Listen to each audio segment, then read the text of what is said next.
ඉතින් කොහොමද ඔයාලට අද මම මේ vlog එකෙන් ගේන්නේ අපි අනුරාධපුරේ යන්න දාගත්ත ට්‍රිප් එකක් වල ලස්සන මතක සටහන් ටිකක්. ඉතින් අපි උදෙන්ම ගියේ රජරට රජින දුම්රිය යන්න. නමුත් අපි ෆස්ට් ක්ලාස් ටිකට් බුක් කරත් ඒකේ අපි යනකොටත් ගොඩාක් සෙනඟ පිරලා හිටියා. ඉතින් අපිට තනින් තන තමයි සීට් තිබුණේ. ඉතින් අපි ෆැමිලි එකේ අයට කොච්චර දුර ගමනක් තනින් තන යන්න බැරි නිසා අපි ආයේ තුන්වෙනි පන්තියට ආවා. ඒකේ නම් ඉච්චර සෙනඟ හිටියේ නැහැ. අපිට ලස්සනට ඒකේ වාඩි වෙලා යන්න පුළුවන් වුණා.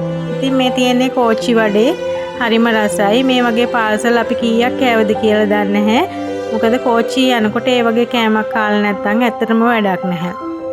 මේ තියෙන්නේ අපේ බබා හරිම සතුටෙන් තමයි යන්නේ. මොකද මේ අපි යන්නේ අවුරුදු 2කට පස්සේ තමයි ට්‍රේන් එක ට්‍රිප් එකක්. ඉතින් එයාට හරිම සතුටුයි. එයා එක එක විදිහේ පෝලම් ගන්නවා. ඉතින් මේ වෙනකොටත් හොඳට හුලං තියෙන හරිම සිසිල් පරිසරයක් තමයි තියෙන්නේ. ඉතින් පැය 7ක 8ක ලොකු ගමනක් නේ අපි මේ යන්නේ. අපි උදේ 9:20 කෝච්චියට නැග්ගම ආයි බහින්නේ රෑ 8:00ට. ඉතින් ඒ අතරතුරේ යන ගමන තමයි ඔය තියෙන්නේ.